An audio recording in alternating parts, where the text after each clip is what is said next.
Bien. Bien. Muy interesante la reunión y fue bien recibida la propuesta de la Cumbre para el Bienestar Económico de América Latina y el Caribe. Bueno, hoy vamos a platicar de dos leyes que no sé si ya fueron aprobadas, las dos completas. Están en comisiones, pasan a pleno. Sí, por senadores y están en diputados. Es la ley de adquisiciones, la nueva ley de adquisiciones y la nueva ley de obra pública. El objetivo de estas modificaciones es hacer una mayor trazabilidad para erradicar cualquier posible acto de corrupción y segundo, agilizar los procesos. A lo mejor no tienen mucho conocimiento, pero los tiempos de concursos, las formas de los concursos, a veces retrasan mucho el poder hacer una obra. Y una obra que podía empezar en febrero, por toda la burocracia, acaba iniciando en octubre del año y entonces ya no se pueden ejercer todos los recursos que estuvieron disponibles para la obra. En fin, varios problemas vinculados con la burocracia que generan o generaban todavía vigentes las leyes y mayor trazabilidad para evitar corrupción y también pues otras acciones que nos ayudan también a conseguir precios más accesibles de los productos y lo que tiene que ver con el Plan México, que es promover las cadenas productivas en nuestro país, que compremos más el gobierno lo que se hace en México. Todo esto tiene que ver con la nueva ley de adquisiciones y la nueva ley de obra pública. Invité a Raquel Buenrostro porque ella fue quien dirigió todo este proceso. Y pues Raquel, adelante, y luego Noemí con el día de hoy, Mujeres en la Historia. Adelante, Raquel.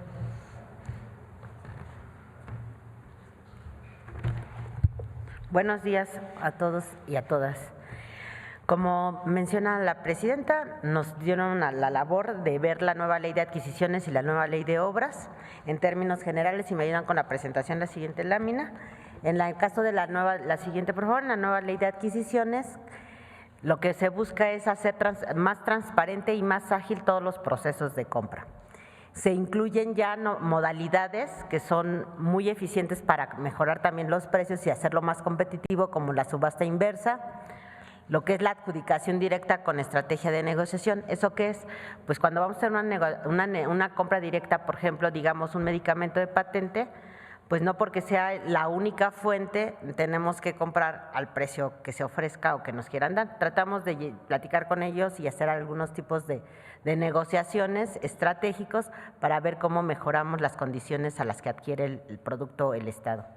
Diálogos cada vez más competitivos, esto es, se hace más transparente en caso de que el gobierno requiera un servicio, una necesidad que a lo mejor no exista en el mercado, tener una plática muy abierta con potenciales proveedores para explicar cuáles son las necesidades del mercado y desarrollar negocios nuevos, ¿no?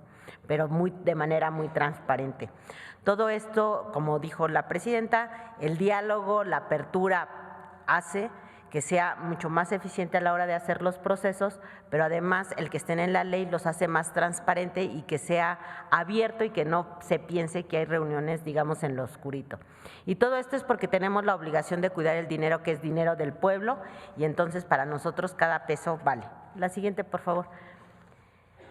También se fortalece las compras consolidadas y los acuerdos macro para conseguir un menor precio aprovechando economías de escala y diálogos estratégicos. Esto estamos buscando las mejores condiciones para el Estado también con este tipo de diálogos, sobre todo cuando hay productos innovadores, porque hay productos a veces que no conocemos o que van saliendo día con día y también nosotros necesitamos conocerlos. Entonces, fomentar este tipo de diálogos para adquirir cosas cada vez con mejor precio y mayor calidad. La siguiente, por favor.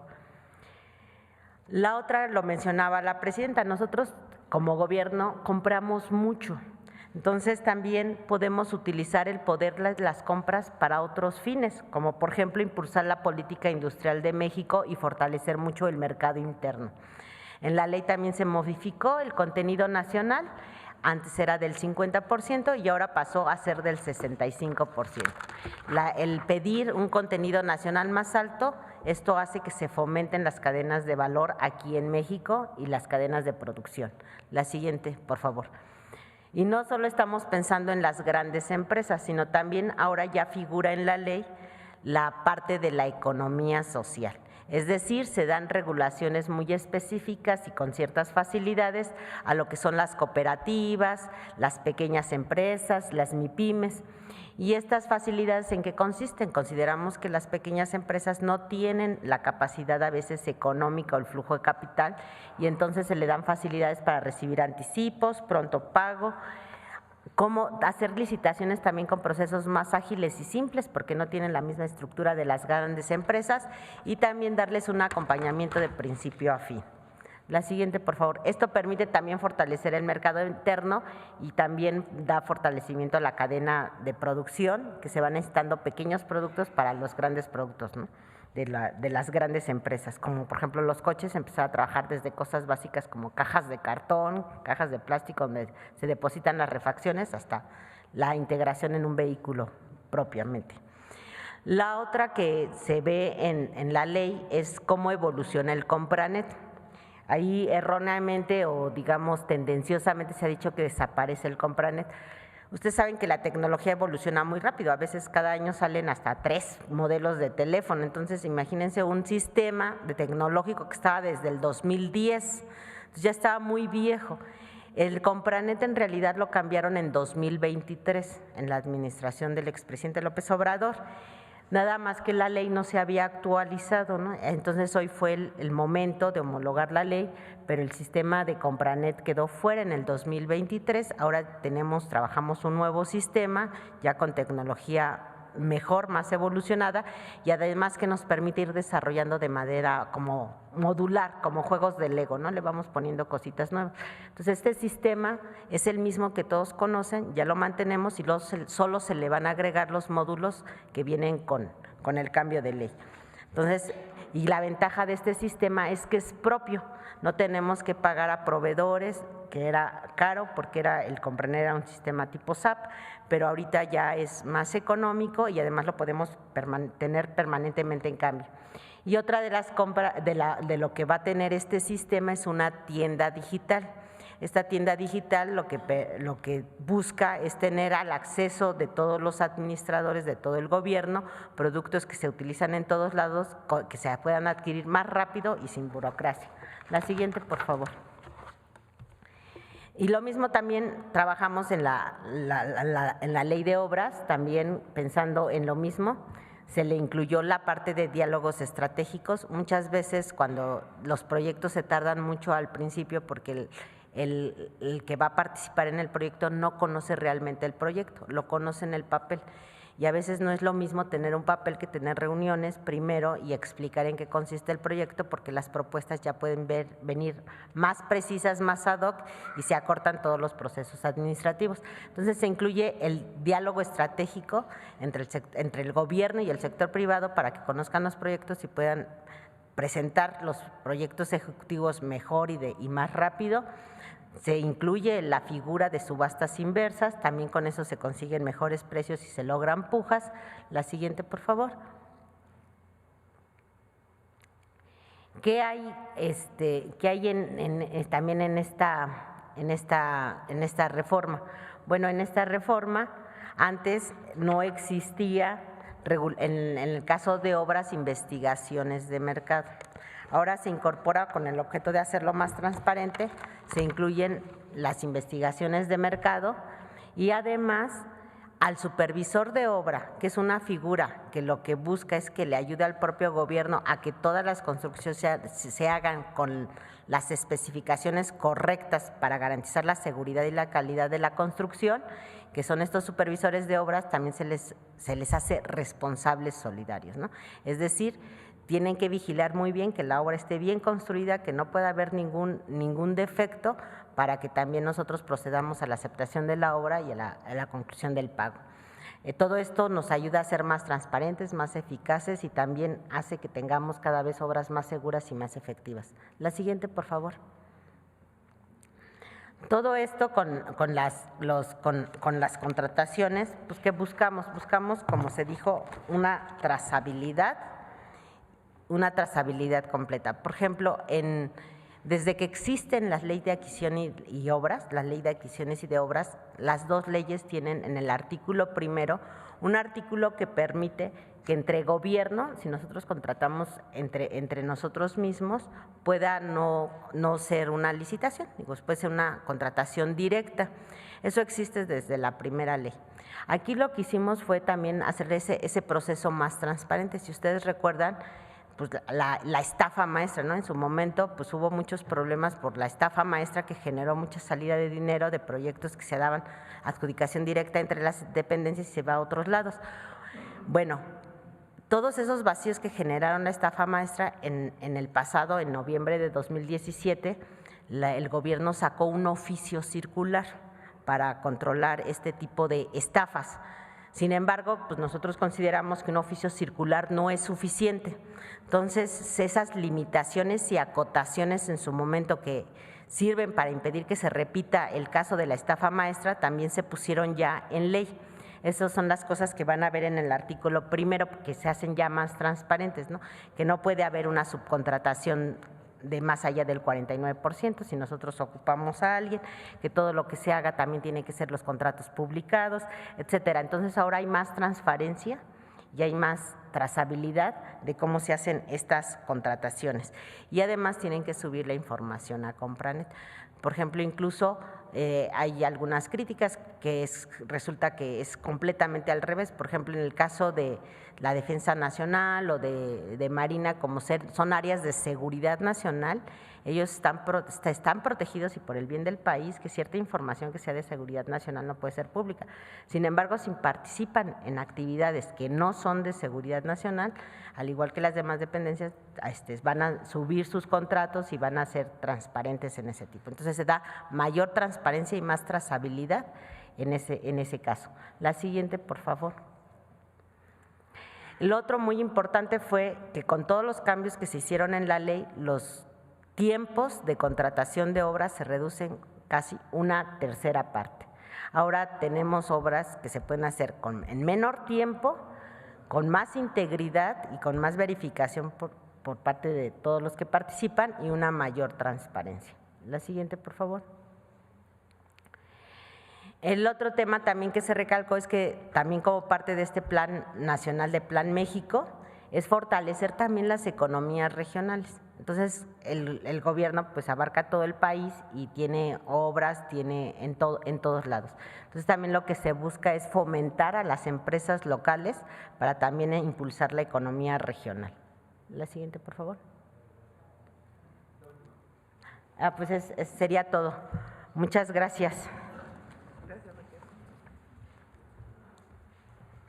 Pues estos son los planteamientos generales de las dos leyes y vamos a las preguntas. A ver, vamos a ver. Sí. Buenos días, Presidenta. Julio Mar Gómez de MDP. Presidenta, pues el tema esperado, ¿cómo le fue allá? Cuéntenos allá en el viaje, para empezar. ¿Qué fue lo que se platicó y qué se acordó? Pues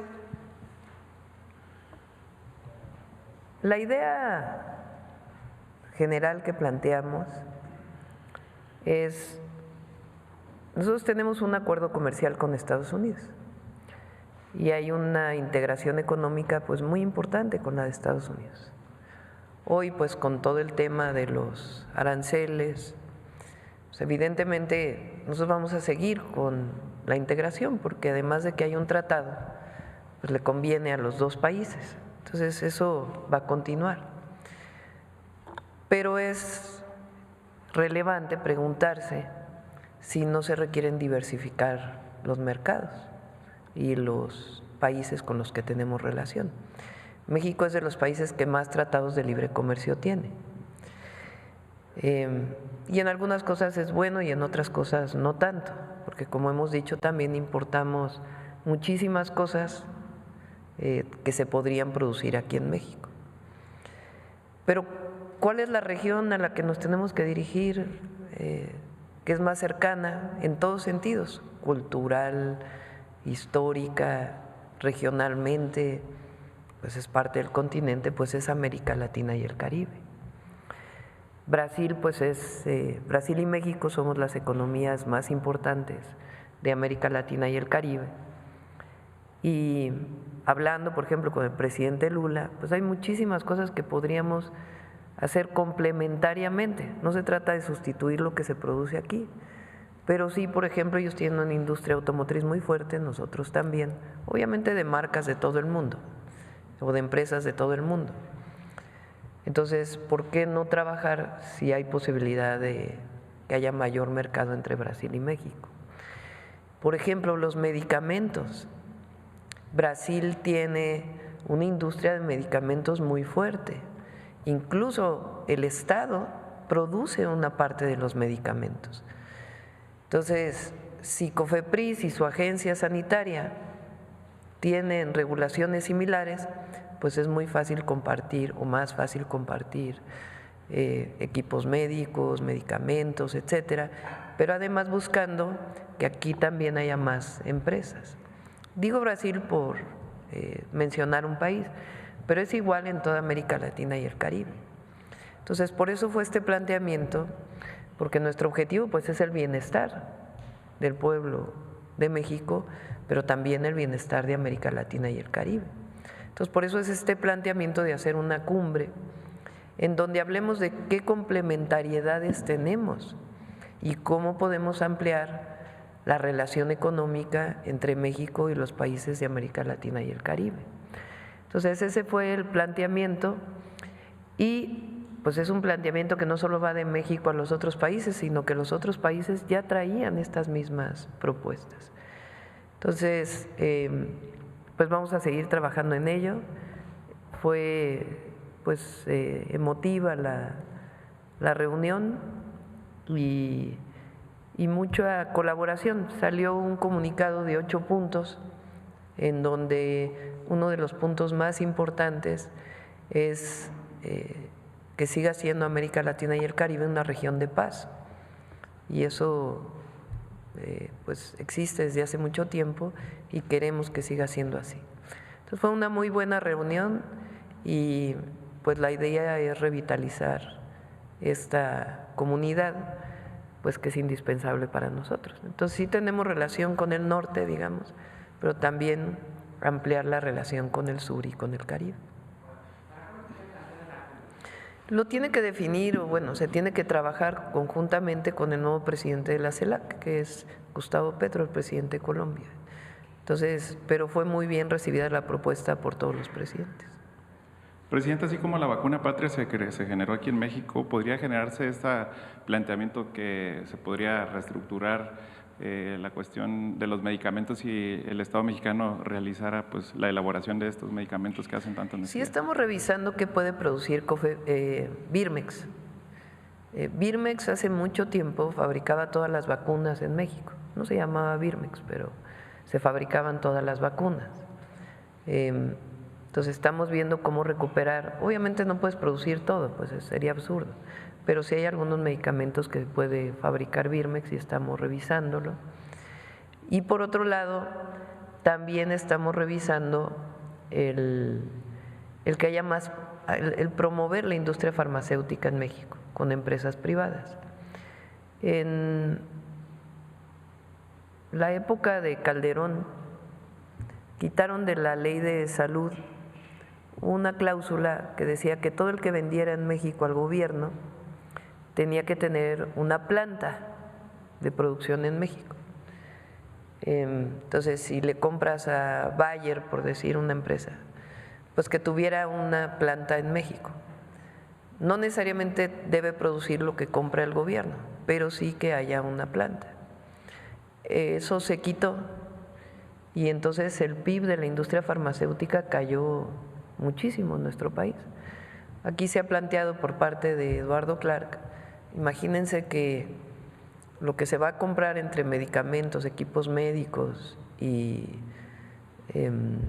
todo lo que tiene que ver con insumos hospitalarios y de centros de salud, son 300,000 millones de pesos en 2 años.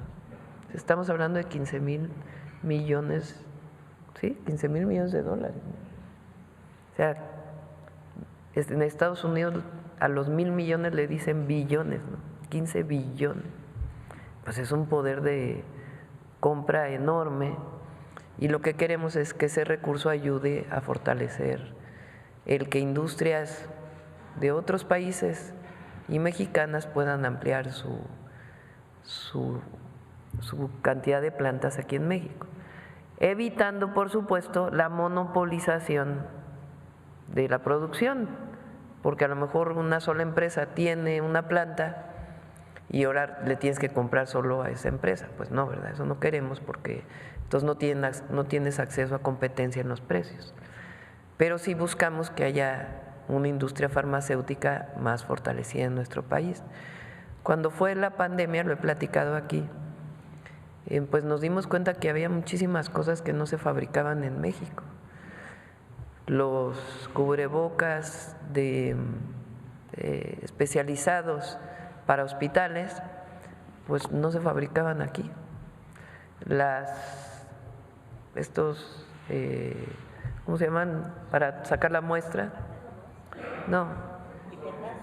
Bueno, con… ¿Reactivos? Hisopos. Que muchos de nosotros, es más, yo creo que una buena parte de la población nos hicieron la prueba COVID. Sí. Bueno, ese hisopo no se produce en México. Pues es como absurdo, ¿no? Que no se fabrique aquí. Y muchas otras cosas que se compran de fuera y que evidentemente nosotros queremos aumentar la producción en México. Entonces, eso tiene que ver también con la relación con Brasil. Brasil tiene una industria muy importante de medicamentos. Entonces, si nos complementamos, se hace desarrollo tecnológico conjunto, médicos de aquí se van allá a hacer investigación, de allá para acá se hace investigación, pues se fortalece la relación y también con otros países, incluso con países con los que a lo mejor no hay tanta coincidencia política. Muchas gracias, presidente. Cambiando un poco de tema, pues el día del tema, cuando se llevó a cabo la mesa de seguridad y que estuvieron aquí, pues habló de la extorsión, pues que no ha ido a la baja ni una forma de cómo controlarse de cierta manera, pero en algún momento le comenté que en el municipio de San Pedro Garza García, Nuevo León, pues sigue algo poco controlable, pues que aquí… Recientemente, cuando se le hice pública la denuncia de un empresario del ramo restaurantero que señaló que la Secretaría de Seguridad Pública del municipio, de ese municipio, José Luis Curi, como encargado de esa dirección, pues está como un orquestador de un esquema de corrupción. El comerciante advirtió en una denuncia que este municipio estaba avanzando en una célula criminal donde manejaban bajo el nombre de un sindicato, el sindicato, y que desplegaron operaciones de cobro de piso a cambio de protección a comercios y a ciudadanos. Lo comento porque usted indicó que era un delito y debía denunciarse y que es muy difícil que se lleguen las denuncias a veces de este tipo de extorsión, del delito de extorsión y que se debe perseguir por oficio, pero cuando se hace una denuncia y que de manera valiente, como en este caso lo presentó la denuncia ante la Fiscalía del Estado de Nuevo León por intento de extorsión contra este funcionario, también señaló que el coordinador de Asuntos Internos de apellido Martínez Huizar le solicitó 80,000 pesos mensuales para dejarlo operar vendiendo alcohol sin permiso. Incluso aportó un video de la visita que se le hizo a esta persona cuya intención era demostrar el poder que se tiene en contra de los comerciantes que no pagan piso. Sin embargo, 5 días después de darse a conocer en medios de redes sociales esa denuncia, el comerciante Julio César fue ejecutado en el municipio de San Nicolás de la Garza, y esto es una clara amenaza en contra de los empresarios para que no presenten denuncias. En este contexto, Presidenta, ¿qué acciones debe tomar la Fiscalía General de la República y la Secretaría de Seguridad Ciudadana y de Protección Ciudadana ante evidente deterioro en la seguridad y que considero que en el municipio de mayores ingresos de América Latina pues es allá en Nuevo León. Debe separarse del cargo este tipo de personajes como el secretario de Seguridad Pública de ese municipio y me gustaría saber qué precisiones más podemos tener contra este delito. No, pues que se haga la investigación. La extorsión no solamente es un delito, cuando lo comete una autoridad, Claro. hasta debería ser sancionado doble. Bueno, tiene que haber pues todo el peso de la ley ahí. Entonces le pido a Seguridad Pública que haga toda la investigación y que trabaje con la Fiscalía. Claro, con mucho gusto nos mandaron ¿Nos das? la información, se lo podemos pasar. Sí, por favor. Presidenta, en otro tema, pues sabemos que la época neoliberal, pues se hicieron pues suspensiones y se cancelaron y cerraron empresas, sindicatos y demás. En el tema ferroviario, al presidente Andrés Manuel le pedimos en algún momento que apoyara al sindicato ferroviario, pues se les quedó debiendo, como otros muchos más, pues este tipo de deudas pues se han venido arrastrando desde mucho entonces, pero el presidente hizo una negociación en cual pues queda todavía pendiente alguna deuda. ¿Tiene alguna noticia para Sí, ese lo tema? está viendo el Instituto para devolverle al pueblo lo robado, el INDEP, y con gusto les damos más información. Gracias. Debido a esto, Presidenta, en Tabasco, pues en el sureste mexicano y en Tabasco hay empresas pequeñas y medianas que no han cobrado un solo peso con los documentos o facturas que tienen con Pemex. Estaban esperanzados, como ya que se dijo que se les pagaría entre diciembre y marzo, y no fue así. Se ha soltado una jauría de coyotes, por cierto, Presidenta, que comprometen el pronto pago de Pemex por sus influencias con algunos funcionarios. Muchas pues han disminuido su nómina drásticamente y han dejado de operar algunos empresarios o proveedores. Además, también se les deben copades que para que puedan facturar, y eso también es deuda. Se quejan que las pymes, que solo le han pagado en su mayoría a las grandes empresas nacionales y transnacionales, pues sí es importante decirle que los empresarios locales de Tabasco y Campeche tienen la necesidad de los más pequeños. Vaya, la situación es que comentan que a los grandes empresarios es a los únicos que han sido beneficiados. ¿Qué les puede decir a los pymes que están sufriendo las consecuencias de los impagos por parte de Pemex desde hace más de un año?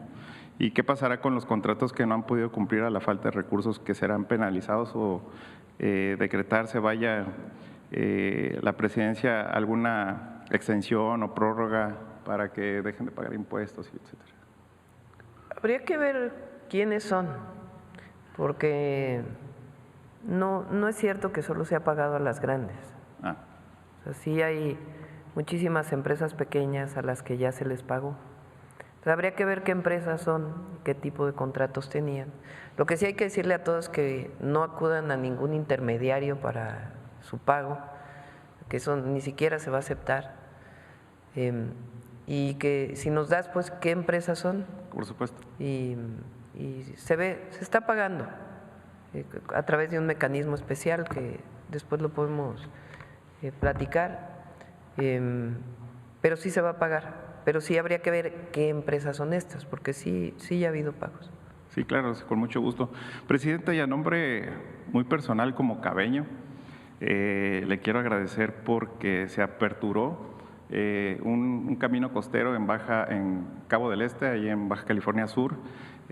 Agradecerle al profe Víctor también y que hayan tomado pues esta decisión. Una vez que se planteó aquí sobre el acceso a las playas, sobre el acceso de cierres de caminos, pues ya se abrió, pero esta investigación y este seguimiento lo tiene el compañero Santiago de Llano, que le ha dado seguimiento y pues nada más que no quería dejar pasar esa Sí, situación estamos que se ha estado trabajando de manera muy importante para que haya acceso público o acceso al pueblo, a las playas. En México, pues lamentablemente por muchos años, la forma de desarrollar las playas fue pues utilizando, o sea, ni siquiera dejando un malecón, sino directamente sobre la playa. Así está toda la Riviera Maya y mucha parte de Nayarit. Hay mucha queja en Nayarit, en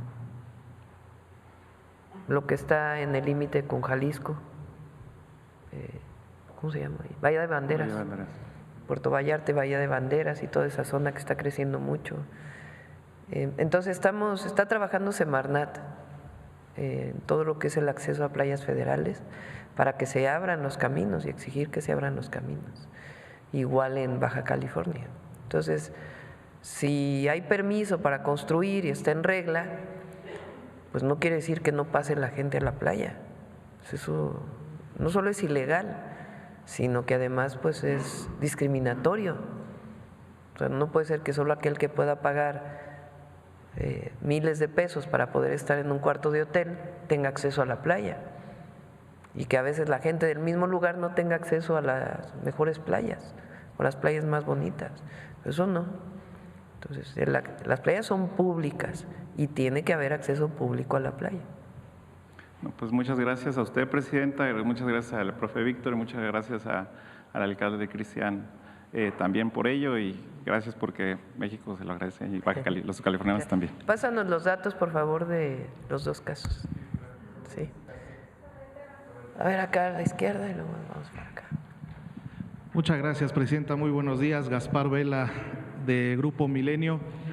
Presidente, el día de ayer el secretario de Comercio de Estados Unidos destacó la postura del gobierno de México de no responder con tarifas a la política arancelaria de Donald Trump. ¿Qué lectura le da a estas declaraciones del secretario de Comercio, presidenta? Pero no quisiera comentarlo, la verdad. Lo que sí les puedo decir es que seguimos en diálogo. Lo que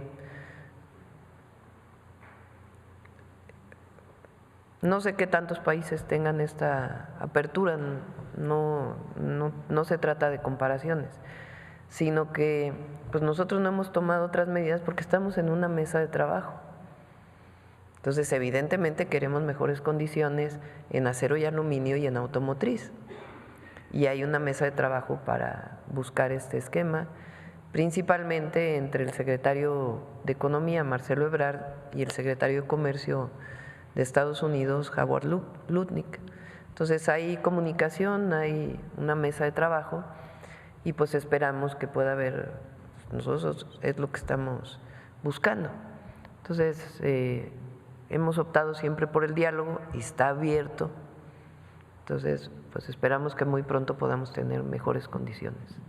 ¿Ustedes, presidenta, han detectado una mayor intención por parte de las empresas extranjeras de invertir en nuestro país por las facilidades que da el TEMEC para exportar a Estados Unidos? Las inversiones, de hecho hoy jueves íbamos a presentar dos, lo vamos a presentar el próximo jueves. Hay dos empresas que, bueno, hay muchas, hay 200,000 millones de pesos, perdón, de dólares, 200,000 millones de dólares, poco más, en el portafolio de inversiones de la Secretaría de Economía. ¿Qué quiere decir eso?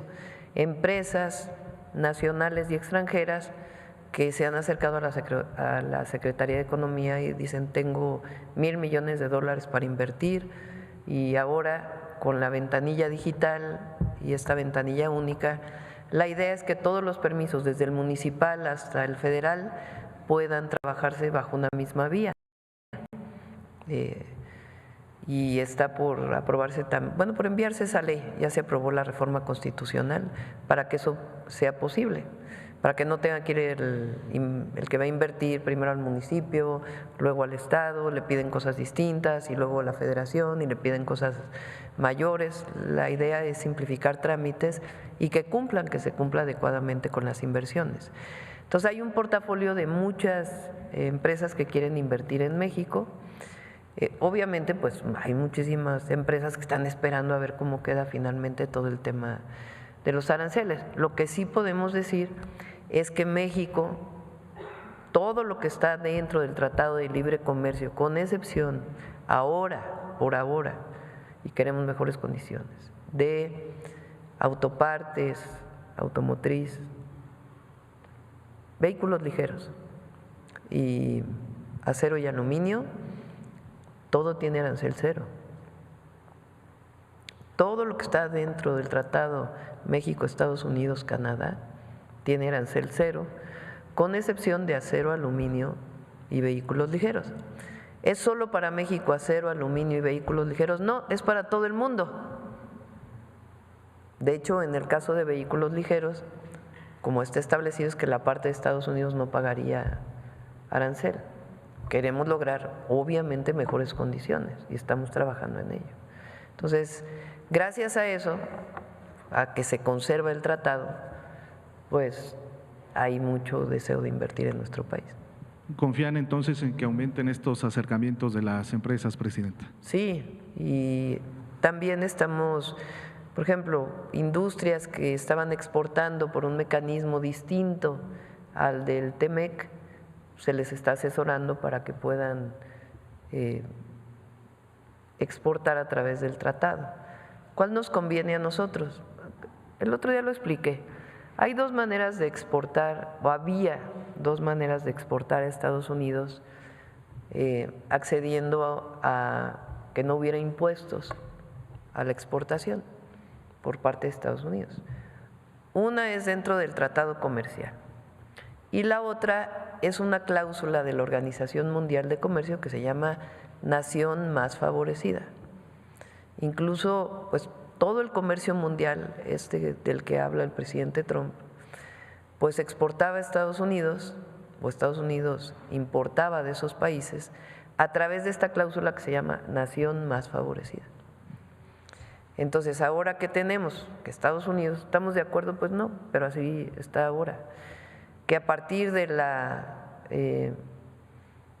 que se hizo el decreto, si exportas por nación más favorecida, tienes 25% de arancel. Si exportas por tratado comercial con Estados Unidos, tienes 0% de arancel. ¿Qué diferencia hay para nosotros? En el tratado comercial está establecido que tiene que haber, se llama una cláusula de origen, o sea que la mayor parte de los componentes de algo que se exporta tiene que haber sido producido o en México o en Estados Unidos o en Canadá. Entonces, si se exporta con cero arancel por el tratado comercial, pues quiere decir que la cadena de valor puede aumentar en México porque se está privilegiando que se produzca en México. Entonces, a nosotros también nos conviene este mecanismo. A todos aquellos que exportaban por el otro mecanismo, Economía les está ayudando para que entren dentro del tratado comercial. Presidenta, en otro tema, el día de ayer en estas reuniones que tuvo con los presidentes de Colombia, de Brasil, de Uruguay, de Guatemala, ¿hubo oportunidad de llegar a algunos acuerdos con ellos?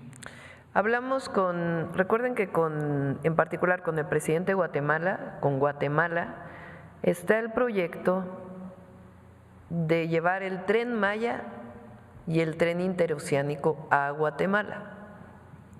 ¿Cómo se llevaría el interoceánico? Por Ciudad Hidalgo y entraría a Guatemala.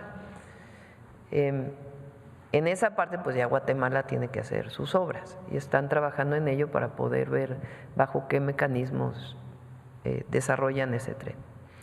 Es un tren principalmente de carga, aunque también lleva pasajeros. El Tren Maya entra por otra vía.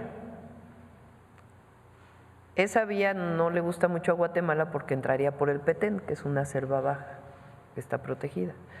Entonces, en el caso del Tren Maya, la opción es que entre por Belice y luego baje a Guatemala, que ya se ha hablado también con el primer ministro de Belice.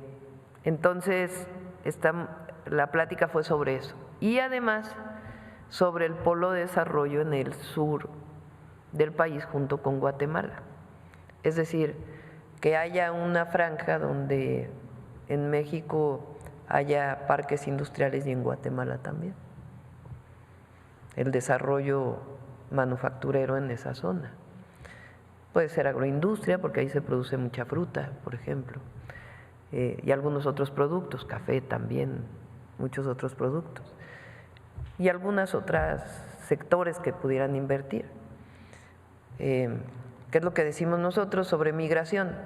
Pues no se trata de estar poniendo guardias nacionales por todos lados, sino de que se dé empleo bien remunerado para que la gente no tenga que migrar por necesidad. Entonces, uno de nuestros objetivos es trabajar con Guatemala para desarrollar ese polo en la frontera Guatemala-México y obviamente se fortalecería con los dos trenes. Entonces es un proyecto y además el decreto de toda esa zona como área protegida en la parte de la selva, que ya está en México en el caso de México, y ellos también tienen otra, pero se puede declarar una zona conjunta. Entonces todo eso pues lo tenemos conjuntamente y se está trabajando, ahí nos están ayudando mucho Lázaro Cárdenas, que trabaja en la oficina de presidencia, él está encargado junto con Relaciones Exteriores, obviamente, de ayudarnos en todo ese proceso. Entonces eso platicamos con el presidente de Guatemala, de acelerar todos esos procesos. Y en el caso de Brasil hablamos de las complementariedades que puede haber entre nuestras economías y cómo fortalecer. Con la idea, ya hubo una vez que vino el presidente Lula cuando la toma de posesión, donde se reunieron empresarios mexicanos y empresarios brasileños. Entonces lo que queremos es que haya espacios en donde, primero entre gobiernos y después que haya espacios en donde empresarios brasileños y mexicanos puedan tener comunicación y encontrar cuáles son las mejores complementariedades entre nuestras economías. Entonces de eso platicamos y pues también tiene mucho futuro. Presidenta, y sobre esta instrucción que le dio a la SEDATU de revisar la concesión al Parque Bicentenario, ¿ya le dio alguna respuesta? Sí, ya lo vamos a informar muy pronto. Sí. Finalmente, aprovechando la presencia de la secretaria Buenrostro, finalmente hubo servidores públicos sancionados por esta compra a sobreprecio de medicamentos. Miren, toda investigación lleva un periodo, lleva un proceso y como saben, apenas recientemente terminamos de trabajar la primera parte, que es revisar cómo se dio el procedimiento, se observaron algunas irregularidades y por eso se declaró la nulidad del procedimiento. En paralelo corre una investigación sobre responsabilidades de servidores públicos. Entonces, ahorita van corriendo las dos investigaciones en paralelo, una ya se terminó, ya se concluyó el día de ayer, la otra sigue abierta y pues miren, nada más comentarles, nosotros antes llegamos aquí, tuvimos el honor que la presidenta nos invitara a trabajar con ella en lo que era antes la función pública, que ahora se llama Anticorrupción y Buen Gobierno. Entonces, nada más reiterar que el encargo, la instrucción y el compromiso es que haya cero corrupción, que no hay impunidad, que tenemos cero tolerancia a la corrupción y que todas las investigaciones se van a agotar y todos los que resulten responsables se les va a aplicar, se les va a proceder, ya sea en la vía administrativa o penal, o en ambas, lo que resulte. ¿Cuántos funcionarios estarían sujetos a investigación por parte de su dependencia? Estamos en proceso deliberativo porque tenemos que revisar toda la documentación de toda la gente que participó, que firmó y de qué manera procedió, ¿no? Estamos en eso, digo, ahorita no podemos adelantar datos porque estamos en proceso deliberativo y lo que resulte en su momento pues, se dará a conocer. Muchas gracias, secretaria. Gracias, presidenta.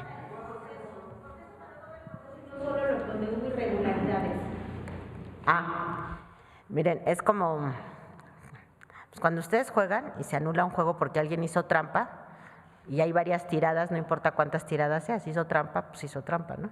Entonces, la revisión, la investigación que se hizo fue primero a partir de propias inconformidades del sector farmacéutico. El mismo sector se estaba quejando de algunas formas de procedimiento.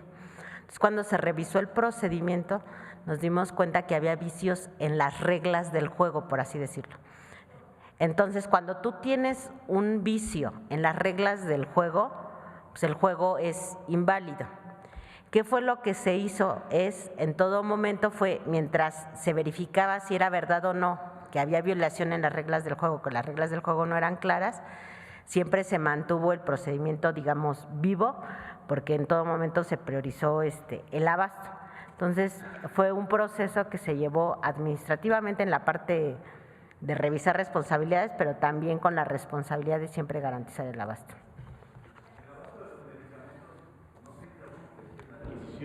¿O cómo va a ser esta reposición del procedimiento? A ver, todo lo vamos a hacer con estricto apego a la ley. Hubo un procedimiento que se investigó, pero cuando se dio, digamos, el fallo de los medicamentos y se hicieron contratos, todavía no se había declarado la nulidad. ¿Qué quiere decir eso?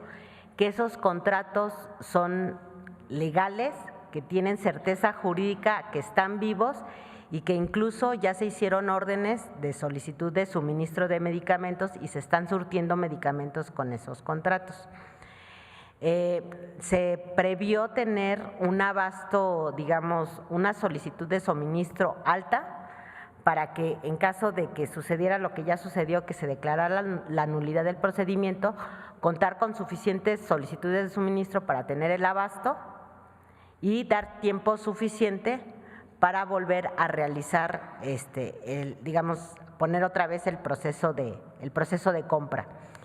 El día de ayer se tuvo una reunión, el subsecretario Clark nos convocó tanto al sector, a la industria, como a nosotros, a la Secretaría Anticorrupción y Buen Gobierno, como a Birmex, y estuvo explicando y platicando cómo va a ser el tema para garantizar primero la certeza jurídica de los actos ya establecidos, que son los contratos ya firmados, les va a dar terminación anticipada.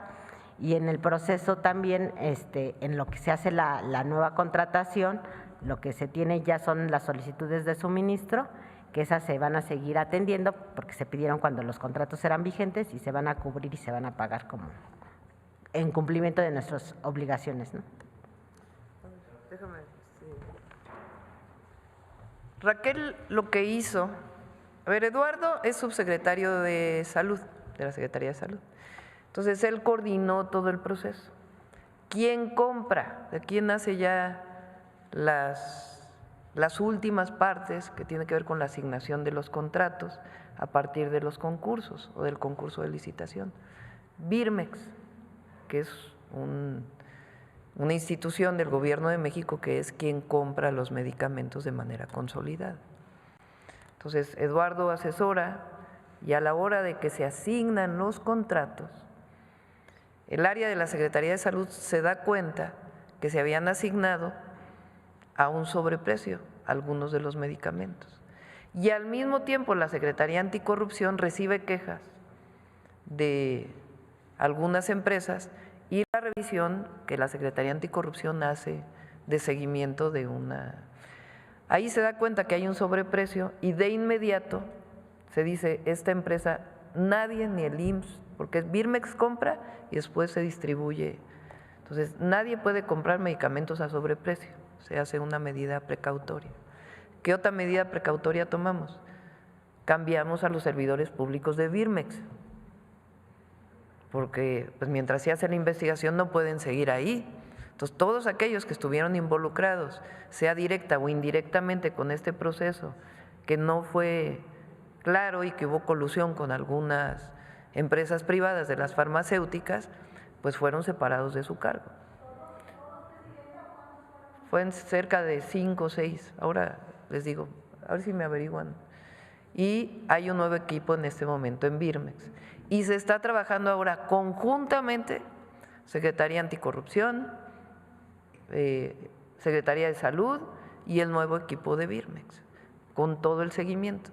¿Qué se hizo adicionalmente? Una plataforma para que todo el mundo pueda ver qué medicamento se compra, a qué precio se está comprando, para que no haya ninguna, algo que no pueda ser transparente. ¿Qué pasa con el tiempo de los medicamentos? Pues ahora en un tiempo menor va a haber lo que llamamos este nuevo procedimiento de, ¿cómo se llama? No, pero de subasta inversa. ¿Qué quiere decir la subasta inversa? Pues ponen a las empresas a través de Compranet, dicen, ¿quién ofrece mejor calidad y menor precio? Y entre ellas compiten.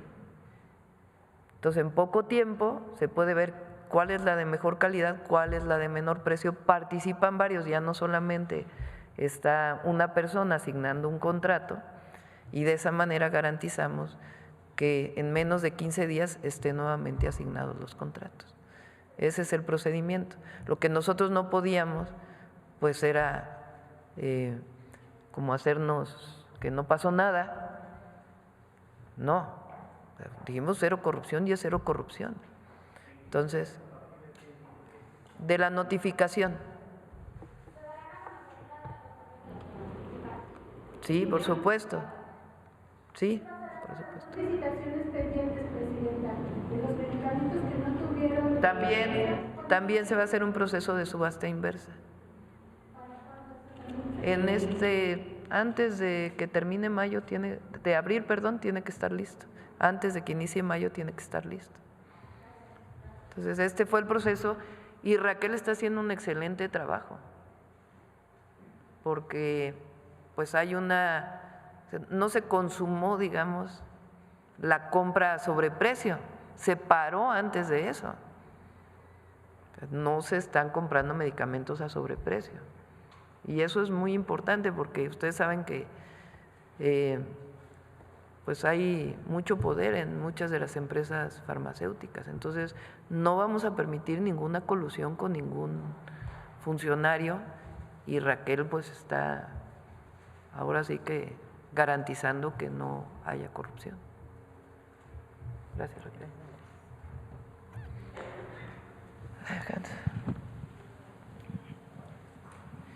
Presidenta, buenos días. Hans Salazar, de Noticiero en Redes. Preguntarle sobre la resolución de ayer del Tribunal Electoral del Poder Judicial de la Federación Sí. para la promoción de la elección. Ya podemos hablar. 1 de junio hay que ir a votar por jueces, juezas, magistradas, magistrados, ministras, ministros de la Corte. Ya vamos a poder informar nuevamente. La próxima semana es Semana Santa, ¿no? Ya vamos a hablar de eso. ¿Habrá mañanera? Del lunes, martes y miércoles. Les vamos a dar vacaciones jueves, viernes, sábado y domingo. Entonces ya podemos hablar de eso, ya podemos explicar aquí cómo son las boletas, cómo puede votar la gente. Y ahorita que termines de preguntar vamos a volver a pasar el spot de que ya nuevamente permitió el tribunal que pudiera pasar en televisión y en redes sociales invitando a participar. Esa es precisamente la pregunta sobre los spots. ¿Cuál es el plan? Digo, aparte de poderlo hablar aquí libremente en la conferencia mañanera del pueblo, ¿qué más se plantea por parte del gobierno federal para difundir, para invitar a la gente a votar el 1 de junio? Lo que sí se puede hacer es utilizar los tiempos del gobierno federal para promover la participación. No podemos invitar a votar por uno o por otro, sino promover el 1 de junio.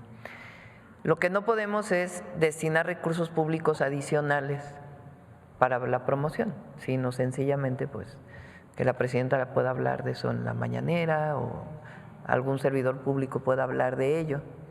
Pero no podemos destinar recursos públicos adicionales, que no sea el tiempo oficial que tenemos en la televisión para su promoción. Se puede subir a una red social, pero no se puede pautar, no se puede pagar a la red social para que, sino sencillamente los tiempos oficiales. ¿Qué más?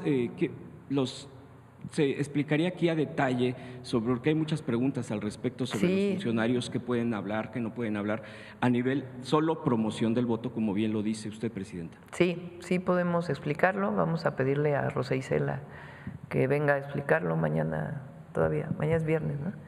Le decimos que mañana venga a explicar la resolución y qué se puede y qué no se puede. Y también otra vez, pues de una vez, cómo son las boletas para ejercer el voto. Bien, Presidenta. Preguntarle también sobre la liberación de Ernesto Fonseca. Hay algunas notas que dicen que la DEA aún, o Estados Unidos pide la deportación incluso a pesar de la edad. El señor ya tiene 95 años. ¿Qué información tiene usted, Presidenta? No tengo conocimiento de que la DEA esté pidiendo algo así o alguna de las agencias de Estados Unidos. Hoy pregunté en el gabinete y lo que me plantearon pues es que se cumplió su condena. No sé en qué año le habían dado prisión domiciliaria, pues el señor tiene 95 años creo. y hasta ahora pues permanece en su casa.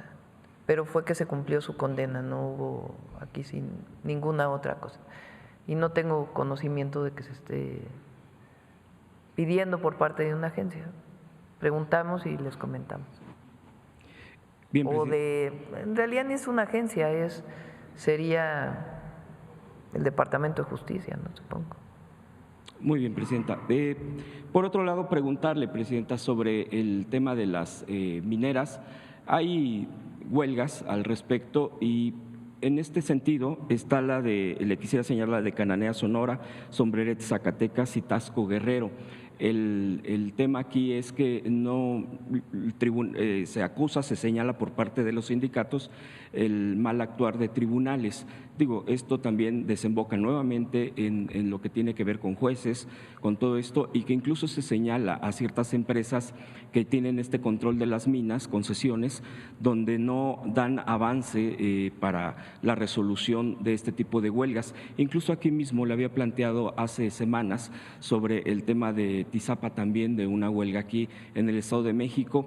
Preguntarle en este sentido, ¿qué información tiene sobre estas huelgas? Si la Secretaría del Trabajo tiene contacto, digo, dentro de sus propias funciones y alcances, la Secretaría del Trabajo en torno a estas huelgas de los mineros, principalmente, que son los afectados. Incluso hay una afectación, por ejemplo, en la tierra, digo, en torno al tema minero de una comunidad en Guerrero,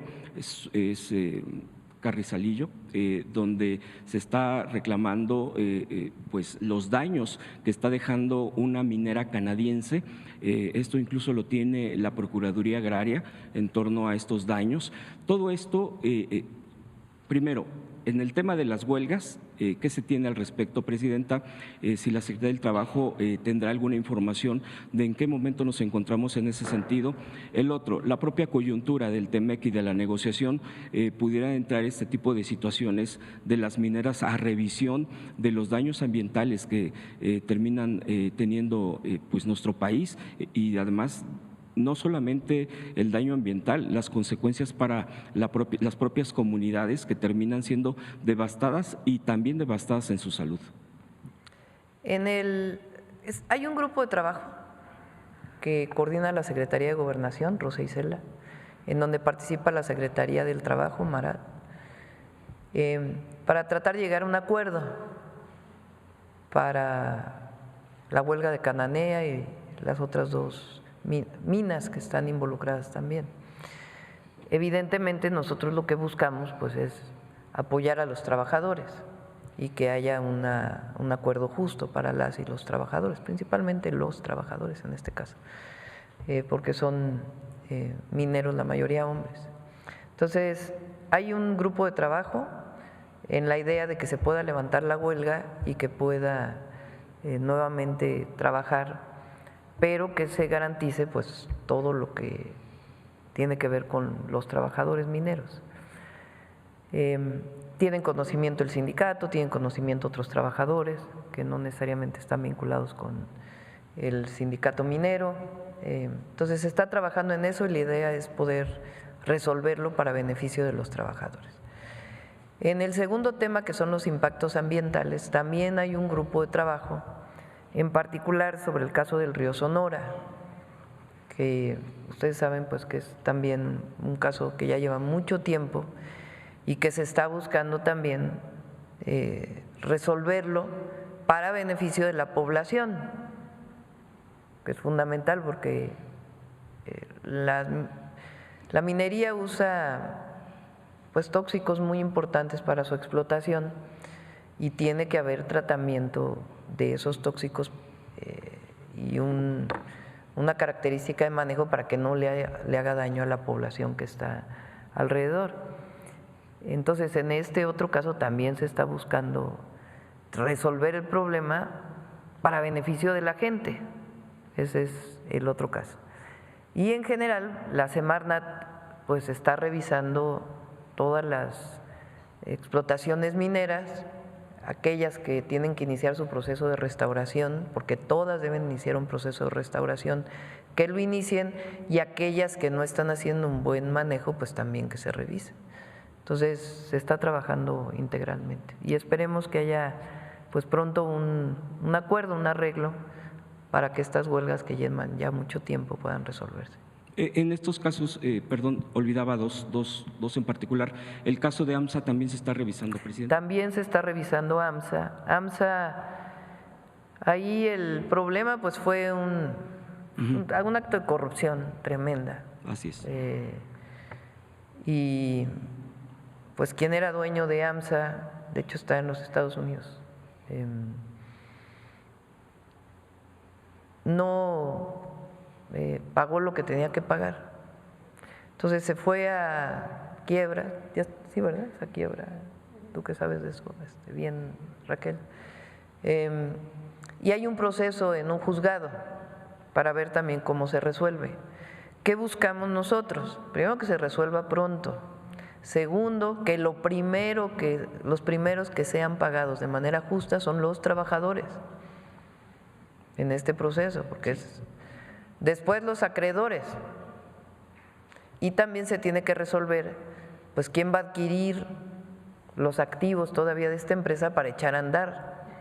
Entonces, en ese proceso también hay grupos de trabajo, ahí está coordinado por la Secretaría de Hacienda, aunque también está el secretario del Trabajo, buscando que incluso el gobernador de Coahuila pues está obviamente muy interesado en que se resuelva este problema, que es una pena que, primero, que tantos trabajadores con tanto sufrimiento por no estar trabajando, y segundo, pues lo que significa tener un lugar tan simbólico que esté parado.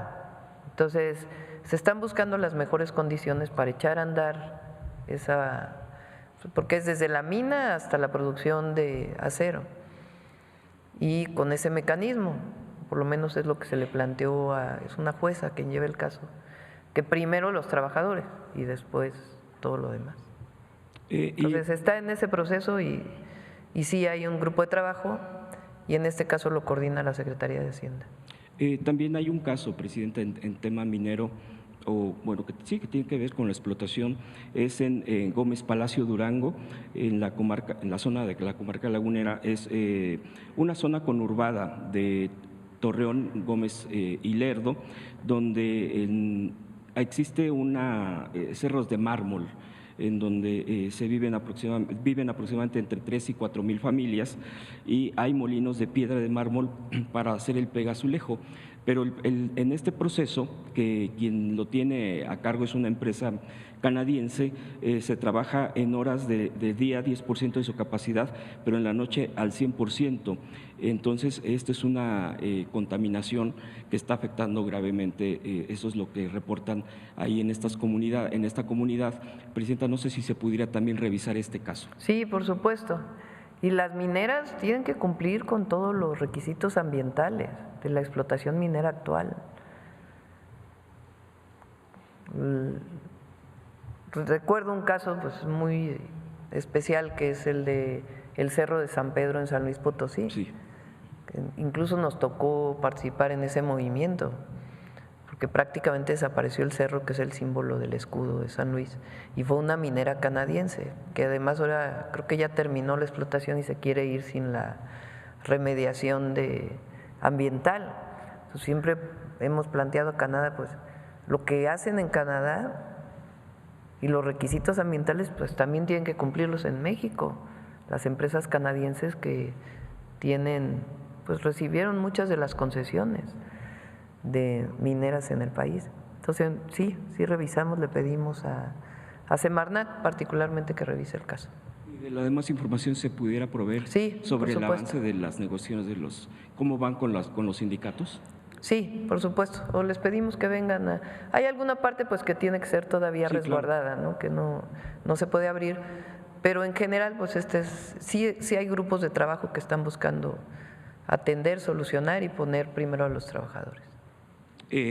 Preguntarle, presidenta, ya por último, sobre la presentación que se hizo ayer aquí mismo en la mañanera por parte de Energía en torno al sector eléctrico.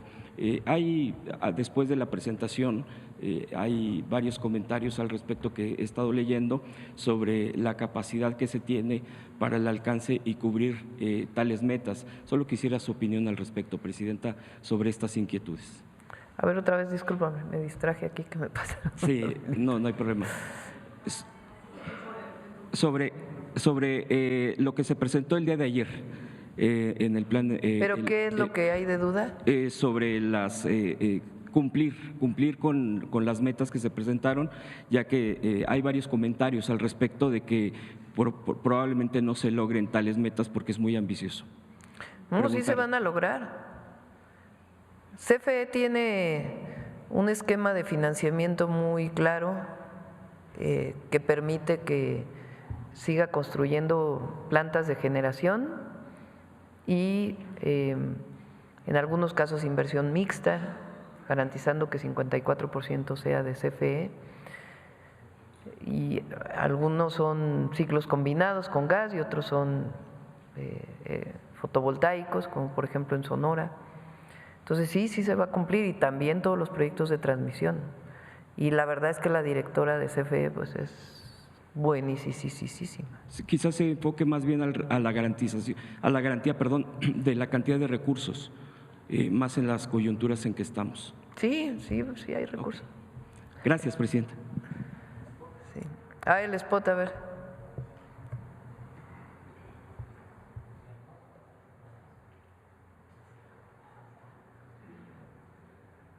Vive un momento histórico. Este 1 de junio, por primera vez el pueblo elegirá a las y los ministros, magistrados, juezas y jueces que imparten justicia. Tu voto es clave para fortalecer la democracia y garantizar un poder judicial honesto, capaz y cercano a la gente. Participa en esta elección histórica y decide el futuro de la justicia en México. Este 1 de junio, votemos por un nuevo poder judicial. Listo. Carlos. Buenos días a todas y todos. Carlos Navarro de Heraldo Media Group. Presidenta, al ser México proponente de esta cumbre para el bienestar de América Latina y el Caribe, ¿podría ser México sede de esta primera cumbre a realizar? Podríamos ofrecer México, por supuesto, pero pues vamos a ver ahora con Petro, que es quien está dirigiendo la CELAC en este momento, cuándo, cómo, y sí, obviamente se puede ofrecer México. Y después de estas reuniones, ¿cuáles son los saldos de estos encuentros? Si hubo invitaciones de parte de los otros presidentes o de su parte a los otros presidentes de visitar. El objetivo es que se reúnan primero los equipos. Nosotros invitamos a que el equipo de, creo que se llama Industria y Comercio, la Secretaría de Industria y Comercio de Brasil, venga a México el próximo mes. Entonces van a venir. Ese fue uno de los acuerdos para poder iniciar las pláticas y después hacer una reunión entre empresarios de uno y otro lado. Y en el caso de la farmacéutica, también enviar un equipo para que conozca pues el proceso que ha seguido Brasil en esta fabricación de medicamentos por parte de su propia agencia. Entonces, sí, ya hay acuerdos. Y en el caso de Guatemala, se van a reunir muy pronto también con Lázaro Cárdenas, que coordina este proyecto, para poder pues hacer un plan de acción que podamos presentar y que le demos seguimiento a los presidentes. Gracias. Con el tema de la cancelación de la licitación de medicamento, hablaba de 5 o 6 funcionarios, entre ellos está el director de Birmex, ya que ayer presentaron a Carlos Ulloa como nuevo director. Sí, fue el director general, esta fue la nota que me pasó Paulina, director general, directora administrativa, director de logística, director de planeación y varios funcionarios que estaban abajo. Algunos de ellos tenían ya mucho tiempo en Birmex, desde antes incluso que llegara el presidente López Obrador. Muchas personas que trabajaban ahí, pero nosotros decidimos pues mover a todo el equipo directivo, porque no puede estar la investigación y ellos ahí, pues tienen que moverse. Y ya cuando venga la investigación, pues ya sabremos quiénes estuvieron de responsables o una responsabilidad indirecta por no haber revisado cómo venía el proceso. como parte de la investigación se van a investigar los vínculos si tienen con las empresas, son 13,000 millones de pesos. Todo. Y también preguntarle, ¿esta acción de frenar la licitación es un mensaje para toda su administración, Presidenta? Pues para todos, que aunque haya sido una persona que tenía nivel de subdirección, quien hizo el acuerdo al final para cerrar un trato, pues de todas maneras todos tienen que estar revisando particularmente algo tan delicado como la compra de medicamentos, ¿no? Entonces sí, es cero corrupción, dijimos cero corrupción y es cero corrupción. Muchas gracias, buen día a todas y todos. A ver acá, esquina, y luego vamos contigo. Muchísimas gracias, Presidenta. Muy buenos días. Luis Fernando Salas, de Astillero Informa. El día de ayer, el periodista Iván Grillo publicó una nota diciendo que el gobierno de Estados Unidos tiene 100 objetivos prioritarios relacionados con el crimen organizado y de los cuales ya fueron entregados 29, esos 29 capos que fueron entregados el pasado 27 de febrero. El periodista dice que ahorita se tiene contemplado una nueva entrega de 40 personas relacionadas igual al Cártel Jalisco Nueva Generación, entre ellos el Cuini, presunto cerebro financiero de este grupo delictivo. Preguntarle si nos podría confirmar esta información y en caso de que sí, ¿qué personajes serían los que se tienen contemplados, Presidenta? Fíjense que hubo una declaración, a ver si la encuentran, del Departamento de Estado, del secretario del Departamento de Estado, de Marco Rubio, hablando de los jueces en México. A ver si la encuentran por ahí, si tienen la traducción o la nota. ¿Qué es lo que pasa? Hay juicios de extradición y muchos de estos delincuentes se amparan. Un caso que menciona incluso Marco Rubio es el amparo viene porque supuestamente no era la identidad de la persona. En el caso de estas 29 personas, el Consejo de Seguridad optó por otra opción que existe, que no es la extradición normal, que está todo dentro de la ley. Entonces, son excepciones extraordinarias. Lo que queremos es que funcione el Poder Judicial y que no proteja a personajes como estos. Entonces, que si hay juicio de extradición y se decide la extradición, claro que todo el mundo tiene derecho a sus garantías individuales o sus derechos humanos. Pero cuando hay casos en que hay evidente una corrupción, pues lo que queremos ahora con el nuevo Poder Judicial es que no haya estos casos. Incluso ahora, por cualquier amenaza que puedan recibir de algún miembro de la delincuencia organizada, pues están los jueces sin rostro que fueron aprobados por la reforma constitucional. Y hay listas desde hace tiempo de personas que piden su extradición y se revisa. ¿De si se tienen contempladas estas 40 personas? Pues eso lo tiene que informar el Consejo de Seguridad y pues todo el proceso que se sigue. Okay. No es que la presidenta ordene, no, es un proceso que se debe seguir. Okay. Gracias, Presidenta. En otro tema, el día de ayer la senadora Andrea Chávez dijo que estaba de acuerdo con su postura de que ya no se iba a adelantar a esta autopromoción para la gubernatura de Chihuahua. Usted dijo que enviaría pues una carta a la dirigencia de Morena, preguntarle si también tiene considerado enviar otra sugerencia a la dirigencia del partido por ciertas inconformidades que causan al interior del movimiento e incluso en la ciudadanía en general, como lo podrían ser las incorporaciones de Miguel Ángel Yunes, Alejandro Murat u otros personajes que son mal vistos al interior de Morena, Presidenta. Hay una dirección en Morena y Luisa María Alcalde es una muy buena dirigente. Y ella, junto con las propias instituciones de Morena, pues tienen que resolver muchas cosas. No tengo por qué yo no soy la dirigente de Morena, yo soy presidenta de la República. Sí creo que en particular para ciertos temas vale la pena recordar pues nuestros principios. Entonces, por eso la carta que voy a enviar tiene que ver con dos temas, tres temas principales. El primero, que Morena, y también ahí está el presidente del Consejo, que es el gobernador Durazo, que también dijo que vale la pena hacer esto.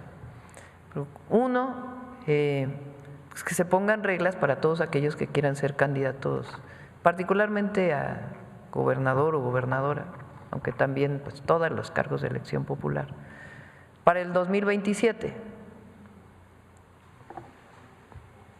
cuando fui candidata a la jefatura delegacional de Tlalpan, entonces no se llamaban alcaldías, todavía se llamaban jefatura delegacional. Y así nos decía el presidente López Obrador cuando era presidente. A cualquiera que fuera a ser candidato decía, recuerda que lo más importante son unos buenos zapatos y un morral para que pongas tus volantes y te vayas a tocar casa por casa. Así yo hice mi campaña a la jefatura delegacional de Tlalpan y después a la jefatura de gobierno de la ciudad. Y ya en la presidencia pues ya no toqué casa por casa, pero sí fui lo más que pude pueblo por pueblo, a informar, a decir lo que estábamos haciendo. Entonces esa mística del casa por casa pues tiene que recuperarse para todos aquellos que quieran ser o quieran optar por un puesto de elección popular. Primero porque es lo más eficaz y segundo porque no se requiere tanto dinero para andar haciendo esas cosas, sino esencialmente la voluntad de la persona. Y la otra muy importante es que pues, se cuiden los tiempos también, ¿no? Y que haya reglas claras para todos. Entonces ese es un tema. El segundo tema es cómo debemos ser los que venimos del movimiento de transformación. Nosotros tenemos que comportarnos, como decía Juárez, en la justa medianía. Nosotros tenemos que dar el ejemplo de que no es el consumismo, no es el ir a restaurantes, el andar viajando, el mejor ejemplo para un servidor público o servidora pública, ni andar en camionetotas, ni en… Pues claro que, por ejemplo, yo uso una camioneta del gobierno para andar en las carreteras, ¿no?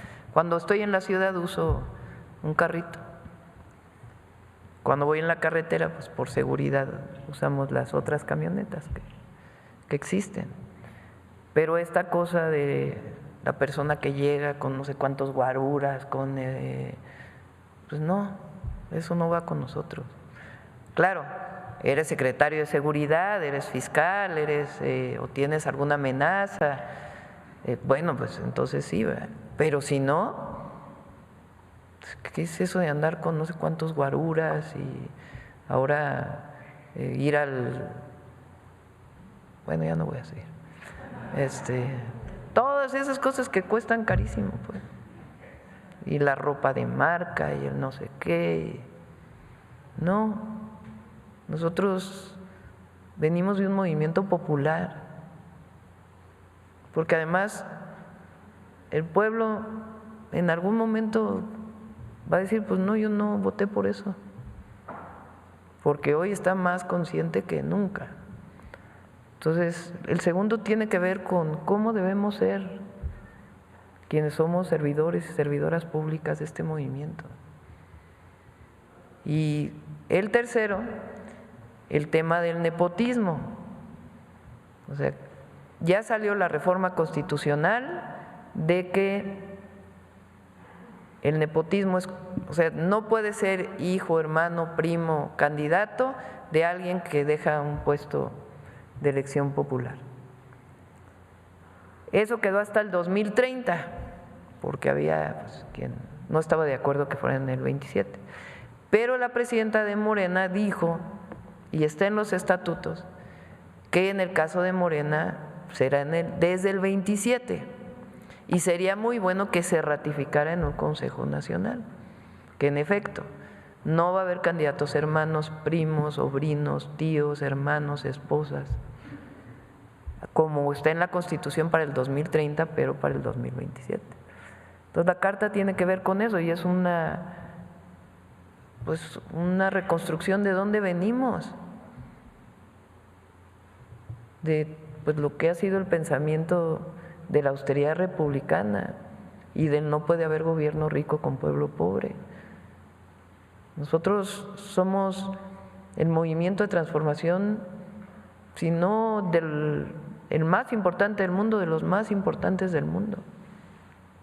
Somos una referencia internacional y lo más importante para nuestro pueblo. Entonces nosotros dijimos siempre en nuestros principios, no mentir, no robar y no traicionar al pueblo. Y tiene que ver con eso. Nosotros no mentimos, no robamos y nunca vamos a traicionar al pueblo de México. Esa es nuestra esencia, nuestros principios, nuestra causa, la causa de la transformación para el bienestar del pueblo. Toda la otra parafernalia del poder, no. No. Ese es el militante de nuestro movimiento, aunque estemos de licencia por tener un puesto público. En ese sentido, preguntarle, Presidenta, sobre la crítica al interior de este movimiento, que es uno de los más importantes del mundo. Hay dos clases de crítica, Presidenta. La crítica que está justificada, que se hace con datos duros y que siempre se ha hecho independientemente del gobierno en turno, y la crítica que es destructiva, que pues no parece ver nada bueno y que incluso se puede ver como una crítica golpeadora. Cuando se hace una crítica desde la parte genuina, siempre se dice que se le está haciendo el juego a la derecha. Y ejemplo de eso fue lo que pasó justamente con el tema de Andrea Chávez, porque el Monero Hernández, que es uno de los mejores caricaturistas de este país y que es afín a este gobierno, cuando ejerció la crítica contra Andrea Chávez, diciendo que su autopromoción era inmoral, recibió un linchamiento mediático diciendo que ya se había corrompido, que ya le estaba haciendo el juego a la derecha. Entonces, preguntarle, Presidenta, ¿usted cómo diferencia entre esas dos clases de críticas? Los principios. Ajá, pero ¿qué tan necesaria es la autocrítica? Hay un capítulo muy bueno que lo he mencionado aquí varias veces, del libro Gracias del presidente López Obrador, que cuenta cómo fue cuando él fue presidente del entonces PRD, ya desaparecido.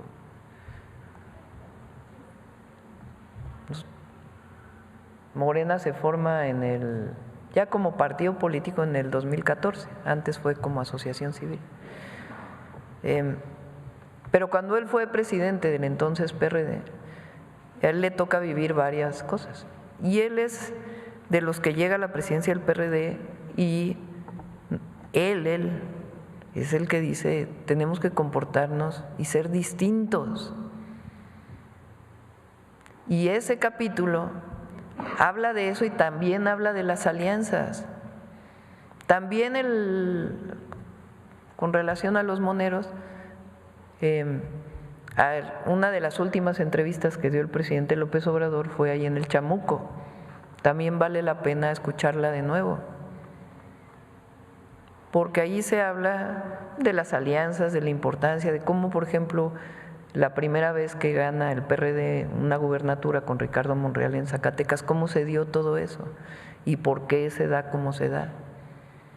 Entonces vale mucho la pena, porque al final siempre son los principios los que deben prevalecer, pero también la eficacia política. Entonces, ¿es una línea especial? Pues sí, es una línea especial, pero frente a todo, siempre los principios. ¿Y qué tan es como en el gobierno, si negociamos con Estados Unidos, por decir algo, tienes una duda, siempre los principios. Pero yo no soy la presidenta de Morena. La presidenta de Morena es Luisa María y lo está haciendo muy bien, es una excelente compañera. Y ya pues ellos tienen que resolver muchas cosas de la vida cotidiana, yo a eso ya no me meto. Pero, y no es un asunto tampoco en particular por nuestra compañera senadora de Chihuahua, es en general. Es decir, pues soy presidenta, pero vengo de este movimiento y vengo de una lucha social de hace muchos años. Entonces hay que recordar siempre de dónde venimos para no olvidar a dónde vamos, sí, o no equivocarnos. Sí, efectivamente, usted como presidenta parece que sirve como una brújula moral, incluso para este movimiento. No. Entonces, es recordar quiénes somos, quiénes somos, por qué llegamos. Nosotros no llegamos porque nos puso alguien, llegamos porque el pueblo de México votó por nosotros.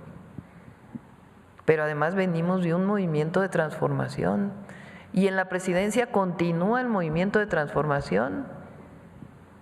Es una continuación de la lucha que emprendimos desde hace años. No es que ahora ya llegamos y ya se nos olvidó el pasado, pues no. Entonces, para nosotros, por el bien de todos, primero los pobres. Y para usted también es necesaria la autocrítica al interior de su movimiento, ¿no? Para enriquecer el debate público. Yo no soy presidenta de Morena, repito.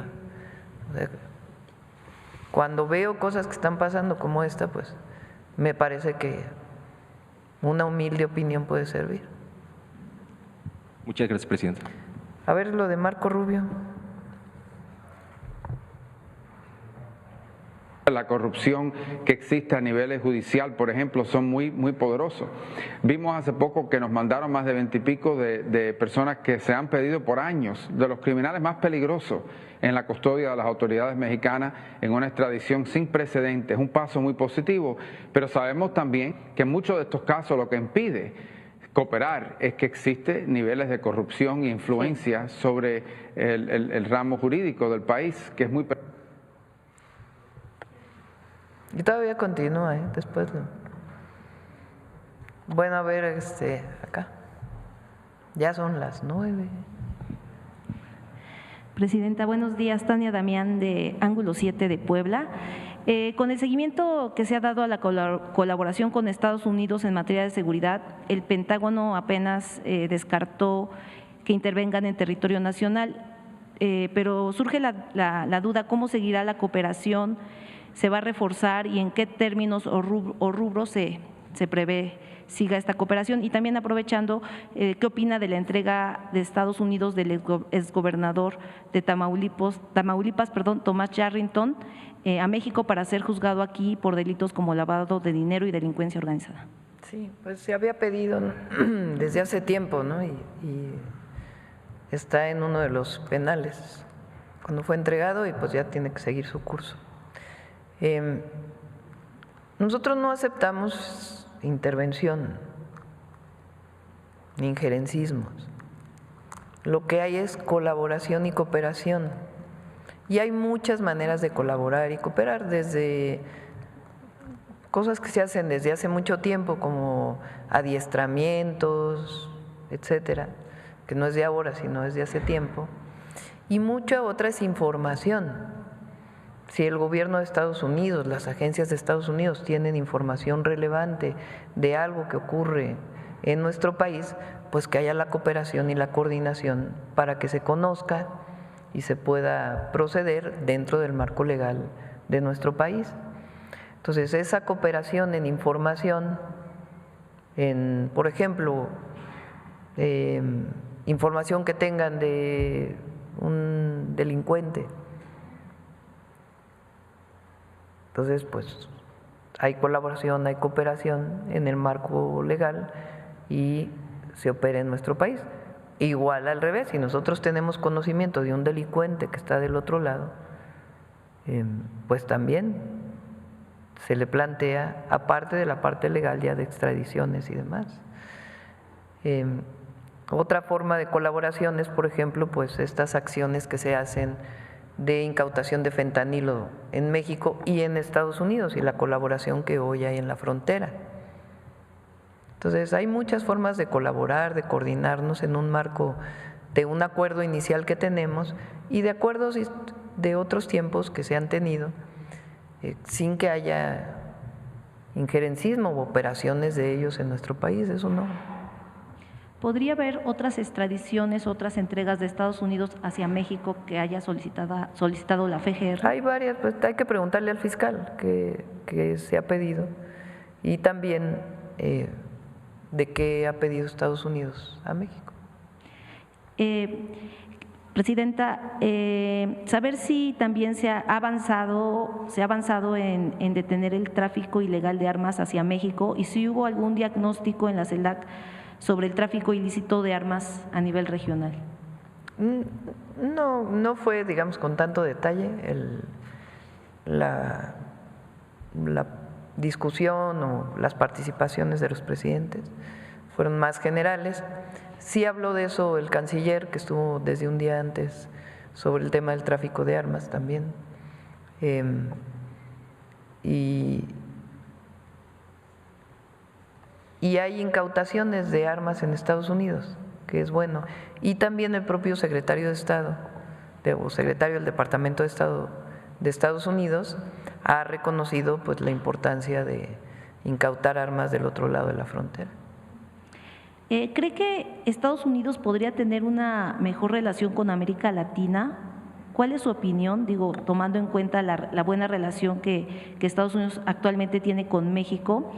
¿Considera que el consenso de Washington, promovido por muchos años por Estados Unidos, podría ya no seguir, ya sea historia? Pues, ¿qué opina de eso? Si Estados Unidos podría tener lo que hay principalmente es hay una modificación de la política de Estados Unidos frente al comercio mundial. O sea, durante años se defendió el libre comercio y hoy pues hay una visión distinta por parte del gobierno de los Estados Unidos, un gobierno electo por su pueblo. Es una visión distinta, ya no es el libre comercio que se conocía antes. Ahora pues ellos tienen una visión más proteccionista de su economía y así están actuando, más allá de que uno esté de acuerdo que sea en el marco de las reglas internacionales de la Organización Mundial del Comercio, que pues obviamente pues no son las reglas de la OMC como se está actuando ahora. Entonces hay una actitud distinta del gobierno de los Estados Unidos, que sí marca pues un antes y un después. ¿Qué va a pasar hacia adelante? Ayer el presidente de los Estados Unidos dijo hay una pausa de 90 días para lo que planteó de los aranceles el 2 de abril y bajó a todos los países a 10%. Recuerden que ahí no estamos nosotros solamente estamos en la parte automotriz y de acero y aluminio que se está negociando. Pero bueno, es un planteamiento distinto, más allá de si lo pensaron, si no lo pensaron, si reaccionaron frente a los mercados o frente a otra cosa, ellos tienen que dar esa explicación, pero ayer dan una pausa de 90 días para una negociación. Ayer decía, por ejemplo, el presidente Lula de Brasil, pues es que ahora es un cambio, porque ahora la negociación es 1 a 1, ya no son negociaciones multilaterales, es distinto. Entonces, eso es lo que ha cambiado. ¿Qué quisiéramos nosotros? Claro, es una visión, pues que hubiera cooperación para el desarrollo. Siempre hemos dicho que la mejor manera de atender el fenómeno de la migración, pues tiene que ver con invertir en los países que la gente tiene que migrar por necesidad o atender fenómenos de otro tipo. Entonces, pero particularmente, pues, ¿qué quisiéramos nosotros? Cooperación para el desarrollo. Esa fue la posición del presidente López Obrador y nosotros coincidimos en que idealmente Estados Unidos debería de apoyar particularmente a los países de América Latina y el Caribe en una visión pues de mayor integración y de respeto a las soberanías y la independencia de los pueblos. Finalmente, Presidenta, se acerca el 5 de mayo, asistiría al desfile, la mañanera podría ser en Puebla, pues se habló de un error que se tuvo en el gobierno del Estado, al parecer, bueno, hoy hay una mañanera, creo que ya va a empezar, creo que ya el gobernador va a hablar de ese tema, pero, y si nos podría adelantar sobre el decreto que se publicará precisamente el 5 de mayo para la sustitución de importaciones. Ese lo estamos trabajando todavía. ¿Va a asistir a Puebla o...?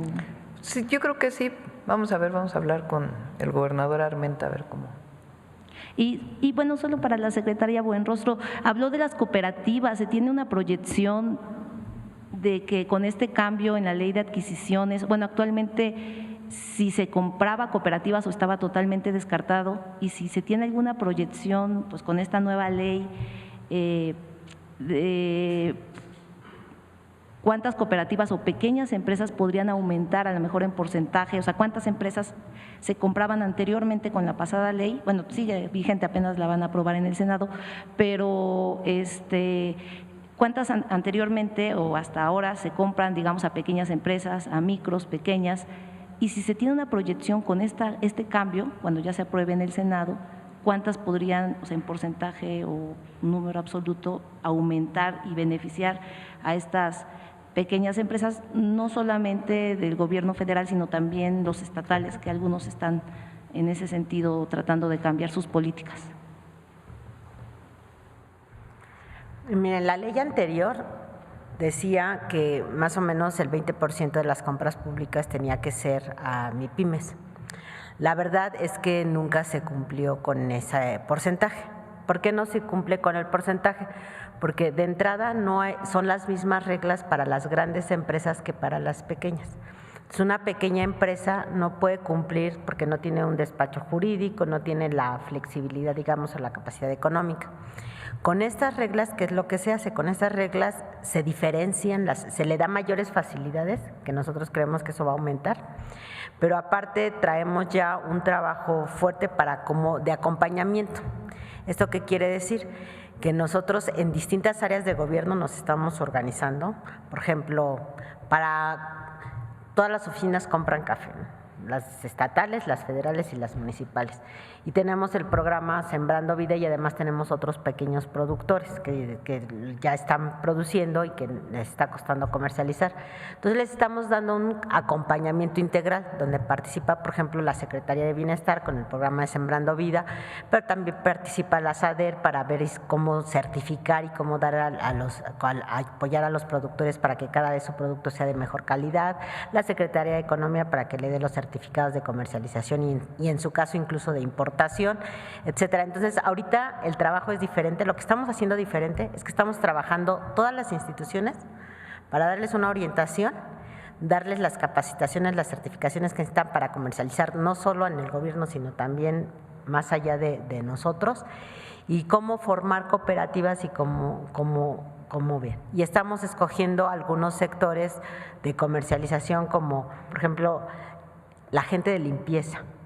Se hacen contratos, ustedes ha sido también ahí muy público, digamos, que los contratos de limpieza, ahí tenemos muchos problemas porque luego los contratistas no les pagan a las trabajadoras, etcétera, no les respetan sus derechos laborales, no les dan seguridad social, muchas cosas. Entonces también estamos viendo cómo formamos cooperativas, por ejemplo, para la limpieza. Entonces lo que estamos haciendo es ver qué sectores son los que pueden entrar al gobierno y ayudarles de manera multisectorial, digamos, porque participamos varias secretarías para que constituyan las cooperativas y las empiecen a dar. Nosotros traemos varios proyectos piloto en varios sectores, decíamos limpieza, café, papelería, algunas cuestiones, y la idea sería trabajar con pruebas piloto todo este año para que el próximo año, que ya con la nueva ley, también darles facilidades administrativas y de entrada, pues ese 20% que en algún momento se propuso, primero alcanzarlo y luego irlo fortaleciendo.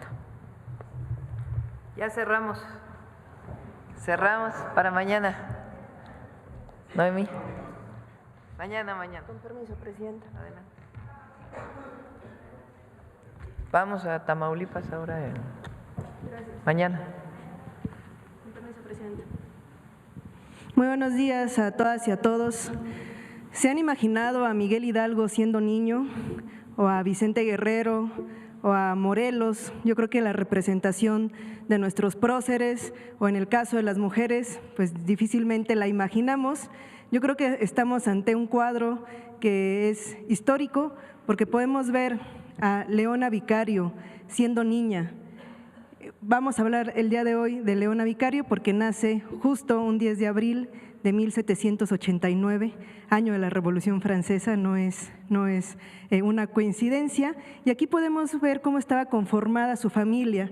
El padre, Gaspar Martín Vicario, originario de Castilla la Vieja, llega a Zacatecas, como muchos, a buscar riqueza y contrae primeras nupcias, de donde son producto de este matrimonio las dos medias hermanas de Leona Vicario, Brígida y María Luisa.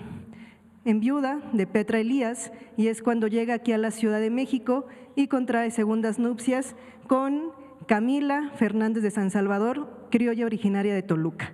Y es de este matrimonio de donde nace Leona Vicario, que podemos ver aquí representada. Este cuadro lo pinta Domingo Ortiz en 1793, cuando Leona estaba por cumplir 5 años. O sea, imagínense a Leona Vicario, esta mujer tan importante en nuestra historia, en su representación infantil.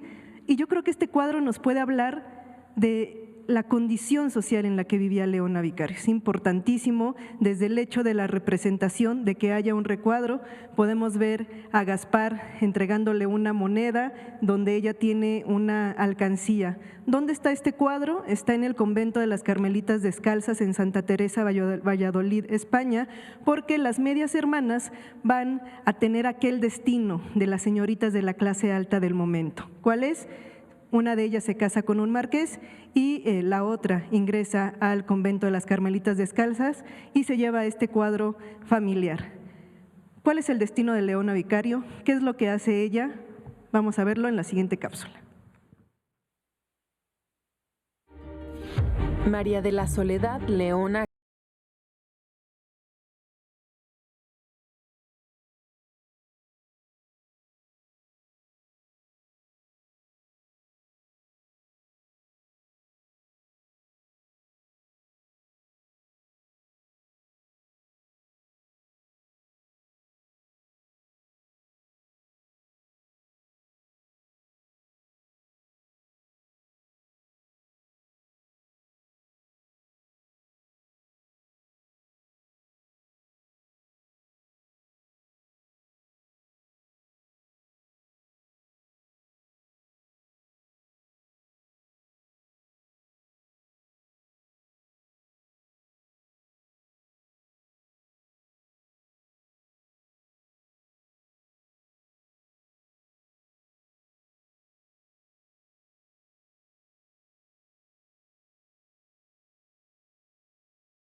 Vicario aportó recursos propios, tanto para la lucha armada como para la edición de periódicos que defendían la libertad y la participación de las mujeres. También apoyó económicamente a las familias de los insurgentes apresados. En 1813, Leona fue detenida y recluida en el convento de Belén en la Ciudad de México. Durante sus juicios no delató a ninguno de sus compañeros, a pesar de las presiones y la incautación de sus bienes. Su lealtad al movimiento y valor en esos interrogatorios protegieron a decenas de personas. Tras un audaz escape, Leona llegó a Oaxaca, en donde se incorporó a la insurgencia de Morelos y se casó con Andrés Quintana Roo. Pero el movimiento de Morelos se fue resquebrajando y Leona tuvo que huir con Quintana Roo durante años. En enero de 1817, Leona tuvo que dar a luz a su primogénita Genoveva en una cueva de Achipixtla. Aprovechando su vulnerabilidad por los cuidados maternos, Leona y Andrés fueron traicionados y apresados. Estuvieron detenidos hasta 1821, que se consumó la independencia. En 1831, Lucas Alamán, el futuro líder del Partido Conservador, quiso denostar la participación de Leona Vicario en la independencia, calificándola de heroísmo romancesco y afirmando que ella se había incorporado a la insurgencia solo para seguir a su esposo Andrés Quintana Roo. Leona Vicario escribió una aguda y contundente respuesta en defensa de la autonomía política de las mujeres. Confiese usted, señor Alamán, que no solo el amor es el móvil de las acciones de las mujeres, que ellas son capaces de todos los entusiasmos y que los deseos de la gloria y la libertad de la patria no le son unos sentimientos extraños. En todas las naciones del mundo ha sido apreciado el patriotismo de las mujeres. ¿Qué tiene de extraño ni ridículo el que una mujer ame a su patria y le preste los servicios que pueda, para que a estos se les dé por burla el título de heroísmo romancesco? Leona Vicario yo creo que es mi favorita en toda la historia de nuestro país. O sea, en verdad, le tengo una profunda admiración y gran respeto y cariño. Leona Vicario es mi modelo, porque vimos, era una familia, pertenecía al primer círculo de la capital novohispana, una familia privilegiada, hija única, heredera de Gaspar Vicario, minero zacatecano, de una cultura muy importante. Su tío Agustín Pomposo había sido rector de la universidad, es decir, estamos hablando del primer círculo de la capital novohispana, y aún así entrega todo por la causa independentista, y aún así se incorpora ya no solamente en el suministro de recursos, sino que también diseña un código cifrado para poder hacer el envío de los correos, que es cuando la capturan, la amenazan con quitarle todos sus bienes, y el interrogatorio es lo pueden encontrar fácilmente en internet. Ella dice: no voy a decir nada ni de este ni de aquel, así me lleven al último suplicio. Y lo cumple, o sea, así me maten, no voy a delatar a ninguno de los guadalupes. Logra escapar, se va a los campamentos insurgentes, tiene a su familia en los campamentos insurgentes, es muy reconocida en su momento. 1813 el Congreso de Chilpancingo ya la nombra benemérita de la patria, o sea, llevaban 3 años la insurgencia cuando ya lleva esta condecoración. Es capturada, no se le permite regresar a Ciudad de México hasta concluida el proceso de independencia, y es cuando empiezan los honores para ella. 1827 hay una iniciativa por diputados de Saltillo que quiere nombrar a la ciudad Leona Vicario. O sea, 1827, muy temprano en el momento, tiene todos los reconocimientos, y es cuando Lucas Alamán dice: bueno, yo no me explico el por qué tanto ruido por Leona Vicario, ¿no? Si lo único que hizo fue actuar por amor, ¿no? Por heroísmo romancesco, por andar siguiendo al marido. ¿Se imaginan ustedes esa publicación, 14 de marzo de 1831, 10 años después, con todo lo que vivió, con todos los bienes que entregó, con la lucha, y que cuando tú estás leyendo el periódico lo único que te digan es que todo lo que hiciste fue por seguir a tu marido? Ella lanza esta carta vindicativa, que además no se quiso publicar en ese periódico, lo publica en otro, y yo creo que es la mejor herencia que nos ha dejado Leona Vicario, cuando dice: confiese usted, señora Alamán, que no solo el amor es el móvil de las acciones de las mujeres, que ellas son capaces de todos los entusiasmos y que los deseos de la patria no son unos sentimientos extraños. Habla de la voluntad política de las mujeres, habla de una conciencia y de una voluntad propia, y creo que a 200 años la independencia, pero también la voluntad de las mujeres para actuar en los procesos históricos de nuestro país es su mejor herencia. Muchísimas gracias. Muy bien, muy bien. Bueno, hoy vamos también a conmemorar a Zapata. Al ratito vamos a Morelos. Muchas gracias, buen día. Adiós.